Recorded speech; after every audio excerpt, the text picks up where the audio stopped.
Hello, I'm Anthony. Welcome back to the Arturia Synthx-V tutorial series. Today we're going to start taking a look at some of the more advanced modulation options, and we're going to start off by mopping up some of the features in the primary interface that we haven't already looked at.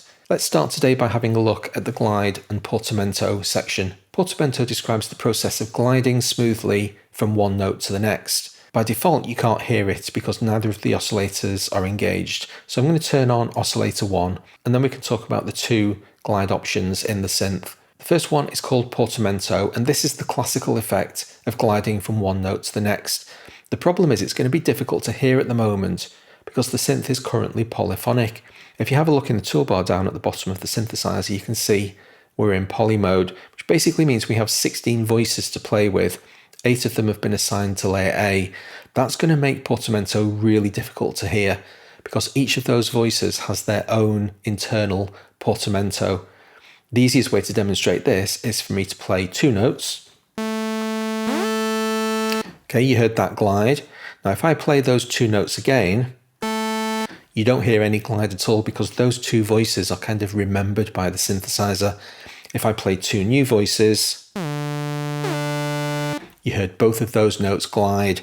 Polyphonic plus portamento is something that I don't want to get into today because it can get very confusing indeed. And the vast majority of the time when you engage portamento, you're going to be wanting to deal with a monophonic synthesizer. So let's do that. Now let's play those 2 A's again. There's the first A, there's the second A, and you heard that glide between them. The speed of the transition from one note to the next is obviously going to be controlled by the speed knob. A bit unusual in this synthesizer, increasing the speed knob slows the effect down. And at 12 o'clock we've got quite a fast portamento. The second of the 2 gliding options is actually called glide, and it's a completely different thing. Let's turn on the glide function, and now this second knob is enabled and it's called glide amount. This has got nothing to do with transitioning from one note to the next. This is an internal glide for every single played note. So if I play one single note now, you don't hear any glide because the amount's set to 0. If I turn this knob clockwise, let's set it to 12 semitones, you can hear a very fast glide descending from a higher pitch. I'll just slow it down a bit so that you can hear it more easily. So that's what happens with the glide amount set to a positive value. If I set the glide amount to a negative value, we're going to come up from below. And the total distance of the glide is set by this glide amount knob, -13 as it was set, -12. Gives a more natural feeling octave span. Set the speed back down to something pretty fast. Now every single note has that 1 octave glide. So this is a very unusual implementation of portamento.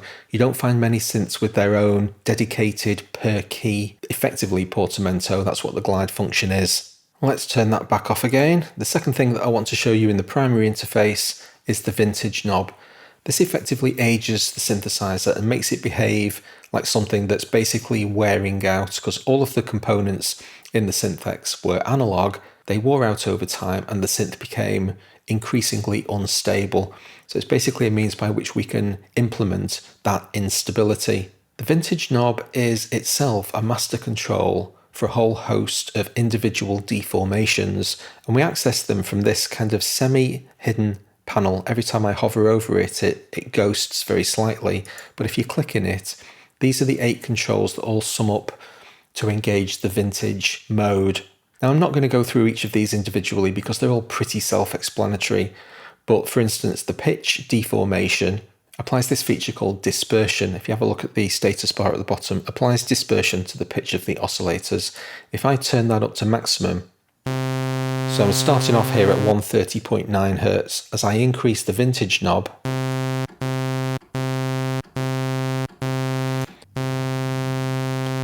now I've gone further out of tune. Personally, I'm not the biggest fan of deliberately aging a synthesizer. Large amounts of money were spent by people who owned analog synthesizers to keep them in as pristine condition as possible.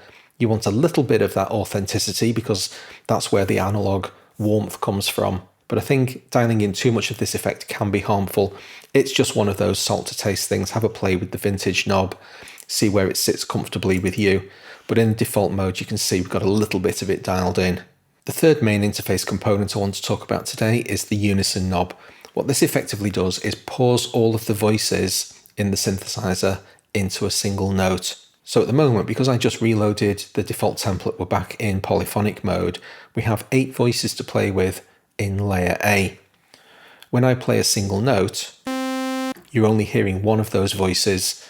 That's what enables the synthesizer to be polyphonic. So if I play a chord, I'm using 3 voices to play each of those notes. In unison mode, however, all 8 voices are poured into a single note, and so effectively, we're no longer polyphonic. You're only actually hearing the C. I'm playing C and E there.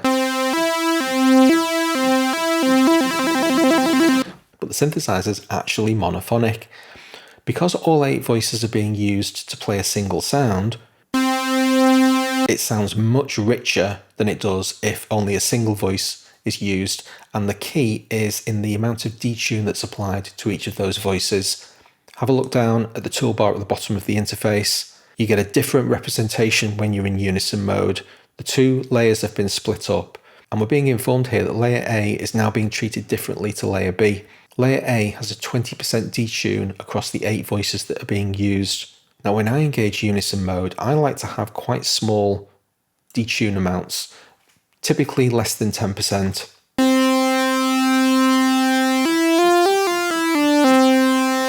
That's just a personal preference, of course. Set it back to somewhere closer to the 20% that we started with.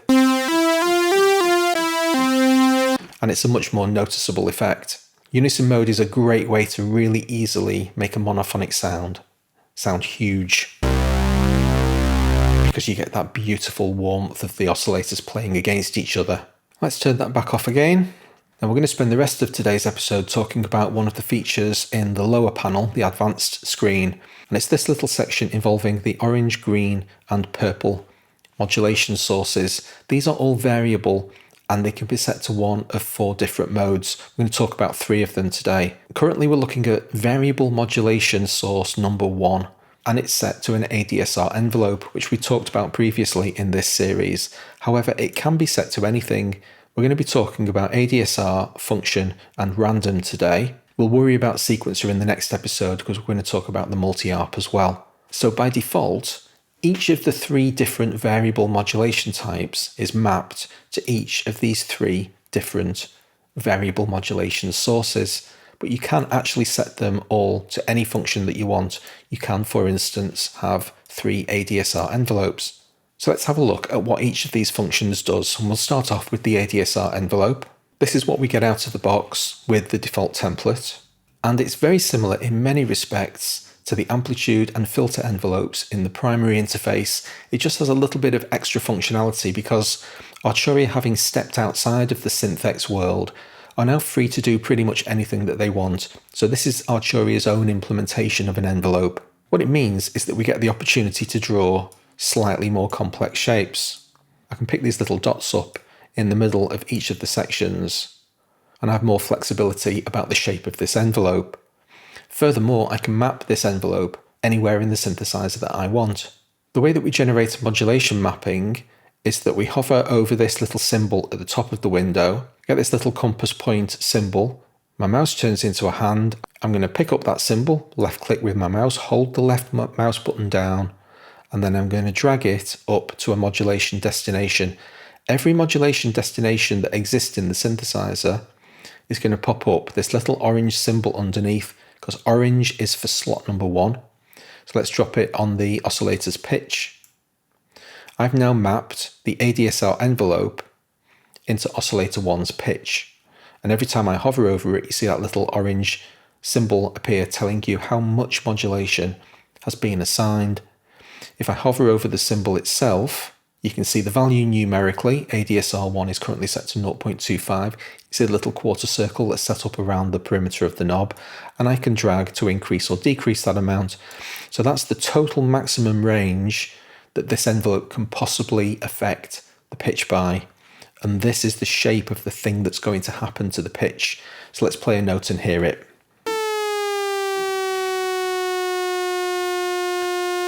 Eventually, because I've set that a little bit too long, we settled out at the sustain point. This circle here is the sustain point.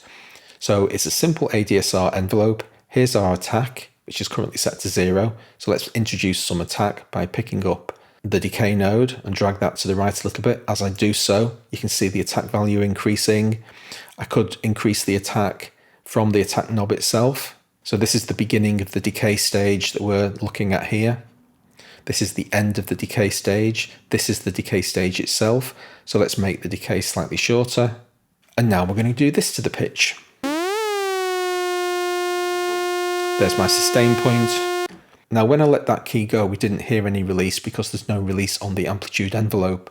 I could increase the release amount from up here, of course. But something else that I can do, because it's a convenient demonstration tool, is to map this envelope into the amp release knob itself. So now this envelope is going to be doing 2 separate jobs. When I hover over the thumbnail, I see both of those mappings, and I can also see the amount of each of those mappings. I can go down into these little slider bars and increase or decrease the amount of mapping from here, or I can do it from the release knob. And while I'm here and hovering over this release control, a very quick mention about the blue circle. That's to do with macros. We'll talk about them in the next episode. Let's just concentrate on the ADSR envelope for now. So this might seem slightly counterintuitive to you, but I've applied an ADSR envelope to the release knob itself. That might seem a very strange thing to do, but what it effectively does is that it guarantees that however much work this envelope wants to do, it's going to apply to the amplitude envelope as well. In other words, you're going to hear some release for a period of time long enough for you to hear it having some other effect somewhere on the system. And this is one of the kind of quantum leaps that you'll make with modulation sources at some point when you're playing around with this stuff. You're going to figure out that the world is your oyster. The number of different mappings that you can make around the synthesizer are mind-boggling, and a lot of that stuff is going to lead you to be creative and come up with cool and interesting sounds. Now, it's fine to do that for demo purposes, to show you 2 different modulations from the same source, but I'm going to take away this second modulation now simply by double-clicking on the orange circle. That's actually the only way that you can get rid of these modulations, by setting them to 0. There's no explicit delete function, but if we hover over the ADSR one now, you can see there's only a single destination. Delay introduces an amount of time before anything happens. So if I introduce a delay of 1 second, you can see the envelope shifting to the right. Over this period of time, the envelope is having no modulation effect on its destination. So let's play a key. Just as a matter of interest, if I pick up the beginning of the attack node and try to drag it up, I can't. The attack node always starts at 0 and it always ends at the maximum amount of modulation. So this is your envelope shape, and then you decide how much you're going to apply that shape somewhere else in the system. Now, there's 2 different amounts that you can apply. You can do your modulation amount itself, which is set from here. And depending on how many different destinations you can have different amounts set for each of them. But you also have a master amount, and that's called scale. So this scale knob down here, if you only have a single destination, it's doing exactly the same job as your destination amount, and you don't really need to mess with it because it's just going to confuse you. But if you have 2 different destinations and they're set to different amounts, then you can use the scale knob to control the overall impact of the envelope and maintain the relative differences between the 2 different destinations. The other 3 controls are about modifying this envelope with respect to the pitch of the note that you play, or how hard you hit the note, in other words, its velocity. So if I introduce some pitch modulation, for instance, it means that each key on the keyboard is going to have a different envelope effect. Now if I set the time scaling to 100%, as I travel up the keyboard, the envelope gets faster and faster. The next one along is exactly the same, but just with velocity. In other words, how hard you hit the key is going to determine the length of the envelope. This last control is going to determine how hard the envelope works. So if I play a very light key, watch the tuner. Got up to D, I play the key harder. Now I get all the way up to A sharp, which is the maximum extent that the envelope can possibly have. Finally, down in the bottom left, you have your re-trigger mode. Polyphonic means that for every key that you play, you get your own independent envelope, as opposed to monophonic, which means there's only one envelope and it always triggers off the last note that's played. Legato means you've still only got one envelope, just like you had with mono mode, but this time all the new keys jump onto the already existing envelope. They're not triggering off the last note, they're triggering off the first note. I've just reloaded the default template. Now we're going to jump over to slot number 2, which is currently set to function. Functions are much more advanced modulation sources than ADSR envelopes that have that limited number of nodes. Functions can have many more nodes. If I click in this interface, every time I click, I'm generating a new node, and now this is the modulation shape that's going to apply to whatever destination I set it to. So let's set it to the filter cutoff, drag it over to multimode filter frequency. So I'm going to introduce positive modulation, which means I'm going to need to bring the frequency control itself backwards in order for the modulation to have some work to do. Let's see what we've got. Okay, it's fluttering very fast at the moment because this function is traveling very quickly. Let's slow it down a little bit. We'll go over to our speed control, and I'm going to set a speed manually. I'm going to click where it says sync and I get multiple different options. I'm going to choose Hertz, which means a number of cycles. Let's say 1 cycle every 2 seconds. And you can actually see it as well. That little blue light around the ring is basically telling you what the current modulation amount is. And because this function is cycling constantly, you can see that modulation amount changing constantly as well. Now let's change the shape of the function. Rather than clicking in the interface and generating these nodes, I'm going to select one of the presets instead. Here we have some simple presets across the top. Let's pick a sine wave.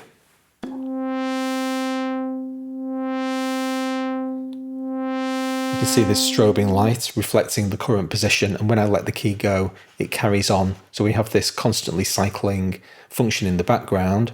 How is it re-triggered? Well, at the moment it's re-triggered polyphonically. Every time I press a key, regardless of whether it's monophonic or polyphonic, we're going to restart this function. In addition to these simple preset shapes that have their own dedicated buttons, you can also dial in some more complex presets by clicking your preset browser in the top left-hand corner. Now you can see there's one of the simple options that we had. There's the saw, here's the sine that we had previously. But in some of the other menus, you've got some more complex options to choose from, as you can see. Curved modulation in functions can often sound pretty cool.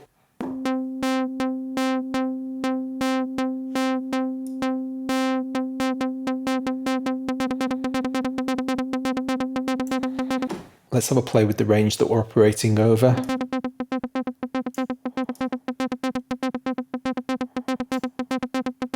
So that's almost the entire frequency range now.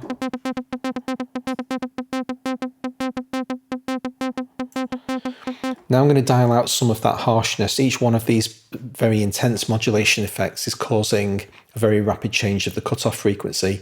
We can smooth all of those out with the smooth function.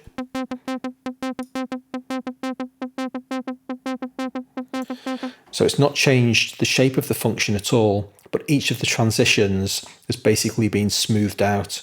For anybody familiar with the concept of lag in analog synthesizers, this is a similar kind of concept. We can also make the function just operate once by changing the mode to one shot, and now, after it's done its thing, you don't hear it again.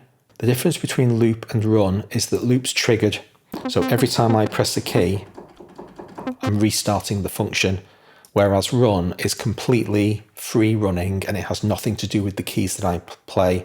So if I wait till it's in the middle of its modulation cycle and press the key then, I hear that moment of modulation. The function doesn't care whether or not I'm pressing keys. Got a couple of fancy draw modes to play with that allow me to drag with my crosshair and generate stepped functions.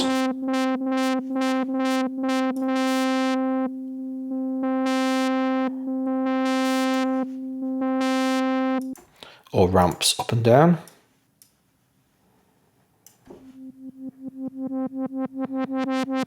I've just reloaded the default preset again. I'll give you an example of a function doing something a little bit more interesting. Let's map it into the LFO frequency. And I'm going to engage depth 2, which is the one that's currently defaulted to controlling the multimode filter. I'll pull the cutoff frequency down so that it's got some useful work to do. And what I'm basically going to do is vary the speed of the LFO according to this function. I'm going to get the function cycling nice and slowly so that we can really hear what's going on. Let's keep it a nice simple triangle for the moment to get us up and running.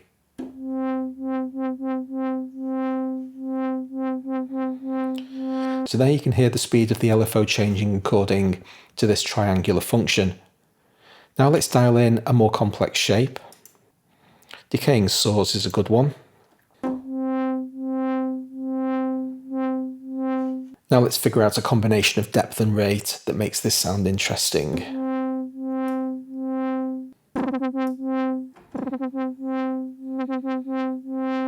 Starting off with a cutoff at about 700 Hz, we're really going to hear that chatter when the LFO is operating really quickly.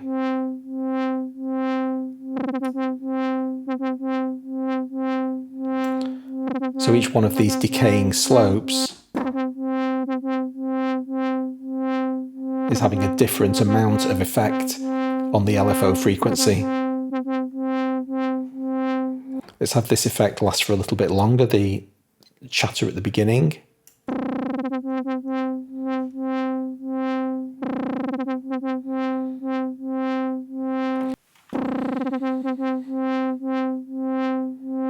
you go, that sounds pretty cool.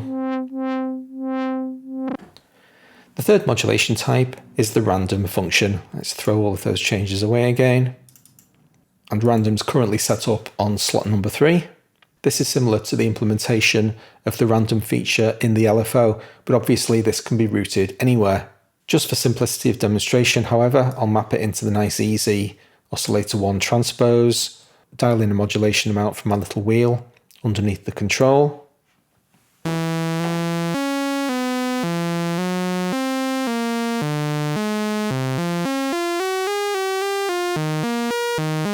We've already seen all of these controls down the left hand side, so let's have a look at the different ones. Jitter introduces an amount of randomness between the length of each of the changes, basically the randomization changes. So let's dial in some jitter.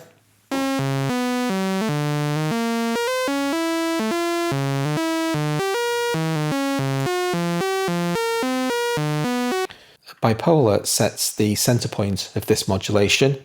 So if I just momentarily set the randomization to 0, my standard pitch is 260, bring it back in. You can see pitches above and below that mark. Set it to unipolar, now every pitch is going to be above 260. Unless I set the amount to a negative value. Now every value is below 260. Let's set it positive again and introduce some smoothing. So now the pitch transitions aren't going to be quite so brutal.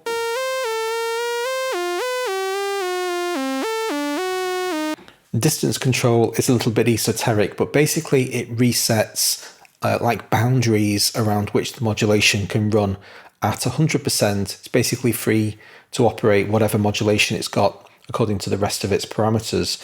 But if I pull in this distance, it means the next modulation change that it makes can only be 25% away from its previous value. So as you can see now, we have a much more stable modulation curve.